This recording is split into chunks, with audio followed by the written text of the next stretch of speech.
10 महाविद्या कौन है? नमस्कार दोस्तों, स्वागत है आपका मेरे चैनल राहुल दियोरिया पर।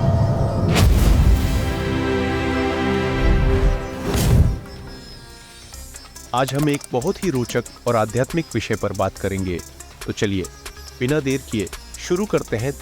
दश महाविद्या अर्थात महान विद्या रूपी देवी। महाविद्या देवी पार्वती के 10 रूप है जो अधिकांश तांत्रिक साधकों द्वारा पूजे जाते हैं, परंतु साधारण भक्तों को भी अचूक सिद्धि प्रदान करने वाली है। इन्हें 10 महाविद्या के नाम से भी जाना जाता है।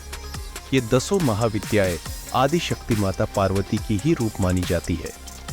श्री देवी भागवत पुराण के अनुसार महाविद्याओं की उत्पत्ति भगवान शिव और उनकी पत्नी सती, जो कि पार्वती का पूर्वजन्म थी, उनके बीच एक विवाद के कारण हुई।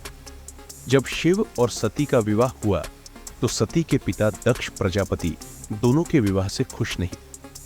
उन्होंने शिव का अपमान करने के उद्देश्य से एक विशाल यज्ञ का आयोजन किया, जिसमें उन्होंने सभी देवी देवताओं को आमंत्रित किया, लेकिन द्वेषवश उन्होंने अपने जामाता भगवान शंकर और अपनी पुत्री सती को निमंत्रित नहीं किया। सती पिता के द्वारा आयोजित यज्ञ में जाने की जिद करने लगी, जिसे शिव ने अनसुना कर दिया। इस पर सती ने स्वयं को एक भयानक रूप में परिवर्तित महाकाली का अवतार कर लिया, जिसे देख भगवान शिव भागने को उद्यत हुए। अपने पति को डरा हुआ जानकर माता सती उन्हें रोकने लगी तो शिव जिस दिशा में गए उस दिशा में मां का एक अन्य विग्रह प्रकट होकर उन्हें रोकता है। इस प्रकार 10 दिशाओं में मां ने वे 10 रूप लिए थे, वे ही 10 महाविद्याएं कहलाई। इस प्रकार देवी 10 रूपों में विभाजित हो गई, जिनसे वह शिव के विरोध को हराकर यज्ञ में भाग लेने गई। वहां पहुंचने के बाद माता सती एवं उनके पिता के बीच विवाद हुआ। दक्ष प्रजापति ने शिव की निंदा की और सती ने यज्ञ कुंड में प्राणों की आहुति दे दी। उम्मीद है अब आप समझ गए होंगे कि महाविद्याओं की उत्पत्ति कैसे हुई। अब जानते हैं 10 दश महाविद्या कौन सी है। ये 10 महाविद्याएं इस प्रकार है: काली, तारा, छिन्नमस्ता, षोडशी, भुवनेश्वरी, त्रिपुर भैरवी, धूमावती, बगलामुखी, मातंगी व कमला। अब बात करते हैं पहली महाविद्या की मां काली। काली माता को सभी 10 महाविद्याओं में प्रथम रूप माना जाता है। काली माता समय और परिवर्तन की देवी है। माता दुर्गा ने राक्षसों का वध करने के लिए माता ने यह रूप धारण किया था। साधकों द्वारा सिद्धि प्राप्त करने के लिए माता के इस रूप की पूजा की जाती है। जिस तरह से भगवान शिव जल्दी प्रसन्न और जल्द रूठने वाले देवता है, उसी तरह काली माता भी स्वभाव है।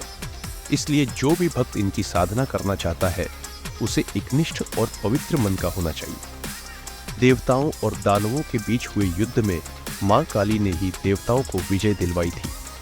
कोलकाता, उज्जैन और गुजरात में महाकाली के जागृत चमत्कारी मंदिर है। माता का पूजा के लिए विशेष दिन शुक्रवार और अमावस्या है। कालिका पुराण में इनका विस्तार से वर्णन किया गया है। कोलकाता, उज्जैन और गुजरात में महाकाली के जागृत चमत्कारी मंदिर है। अब बात करते हैं दूसरी महाविद्या की मां तारा। तारा देवी संकट से उबारने वाली और संरक्षण की देवी मानी जाती है। सर्वप्रथम महर्षि वशिष्ठ ने तारा की आराधना की थी। यह तांत्रिकों की मुख्य देवी है। देवी के इस रूप की आराधना करने पर आर्थिक उन्नति और मोक्ष की प्राप्ति होती है। पश्चिम बंगाल के बीरभूम जिले में तारापीठ है। इसी स्थान पर देवी तारा की उपासना महर्षि वशिष्ठ ने करके तमाम सिद्धियां हासिल की थी। तारा देवी का दूसरा प्रसिद्ध मंदिर हिमाचल प्रदेश की राजधानी शिमला में स्थित है। परेशानियों को दूर करने के कारण इन्हें तारने वाली माता तारा कहा जाता है। चैत्र मास की नवमी तिथि और शुक्ल पक्ष के दिन तंत्र साधकों के लिए सर्व सिद्धिकारक माना गया है। अब बात करते हैं तीसरी महाविद्या की मां त्रिपुर सुंदरी। सौंदर्य और प्रेम की देवी मां त्रिपुर सुंदरी का महत्व विशेष है। इन्हें ललिता, राजराजेश्वरी और त्रिपुर सुंदरी भी कहते हैं। त्रिपुरा में स्थित मां त्रिपुर सुंदरी का शक्तिपीठ है। इनकी 4 भुजा और 3 नेत्र है। अब बात करते हैं चौथी महाविद्या की मां भुवनेश्वरी। मां भुवनेश्वरी देवी समस्त संसार की अधिष्ठात्री देवी मानी जाती है। पुत्र प्राप्ति के लिए माता भुवनेश्वरी की आराधना फलदायी मानी जाती है। यह शताक्षी और शाकंभरी नाम से भी जानी जाती है। इस महाविद्या की आराधना से सूर्य के समान तेज ऊर्जा प्राप्ति होती है और जीवन में मान सम्मान मिलता है। अब बात करते हैं पांचवी महाविद्या की मां छिन्नमस्ता, आत्म बलिदान और शक्ति की देवी छिन्नमस्ता के बारे में जानते हैं। इनका स्वरूप कटा हुआ सिर और बहती हुई रक्त की 3 धाराएं से सुशोभित रहता है। इस महाविद्या की उपासना शांत मन से करने पर, शांत स्वरूप और उग्र रूप में उपासना करने पर देवी के उग्र रूप के दर्शन होते हैं। छिन्नमस्तिके का यह मंदिर झारखंड की राजधानी रांची में स्थिति है। कामाख्या के बाद यह दूसरा सबसे लोकप्रिय शक्तिपीठ है। अब बात करते हैं छठवीं महाविद्या की मां भैरवी तपस्या और साधना की देवी है। भैरवी की उपासना से व्यक्ति सभी बंधनों से मुक्त हो जाता है। इनकी पूजा से व्यापार में लगातार बढ़ोतरी और धन संपदा की प्राप्ति होती है। अब बात करते हैं सातवीं महाविद्या की मां धूमावती। धूमावती देवी को विधवा और अकेलापन की देवी माना जाता है। धूमावती माता को अभाव और संकट को दूर करने वाली माता कहते हैं। इनका कोई भी स्वामी नहीं है। इनकी साधना से व्यक्ति की पहचान महाप्रतापी और सिद्ध पुरुष के रूप में होती है। ऋग्वेद में इन्हें सुतरा कहा गया है।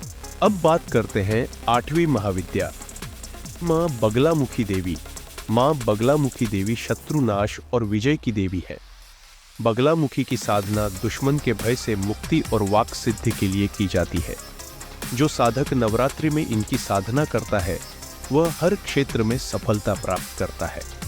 महाभारत के युद्ध में कृष्ण और अर्जुन ने कौरवों पर विजय हासिल करने के लिए माता बगलामुखी की पूजा अर्चना की थी। भारत में मां बगलामुखी के 3 प्रमुख ऐतिहासिक मंदिर माने गए हैं। अब बात करते हैं 9वीं महाविद्या की मां मातंगी। मातंगी देवी कला, संगीत और ज्ञान की देवी मानी जाती है।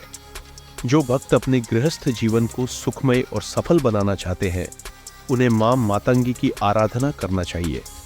मतंग भगवान शिव का भी एक नाम है। जो भक्त मातंगी महाविद्या की सिद्धि प्राप्त करता है वह अपने खेल, कला और संगीत के कौशल से दुनिया को अपने वश में कर लेता है। अब बात करते हैं 10वीं महाविद्या की मां कमला। कमला देवी को लक्ष्मी का ही रूप माना जाता है, जो धन और समृद्धि की देवी है। मां कमला की साधना समृद्धि, धन, नारी, पुत्र की प्राप्ति के लिए की जाती है। इनकी साधना से व्यक्ति धनवान और विद्यावान हो जाता है। अगर आपको ये जानकारी अच्छी लगी हो तो हमारे चैनल को अभी लाइक और सब्सक्राइब करें और ज़्यादा से ज़्यादा लोगों तक शेयर करें। जय माई की।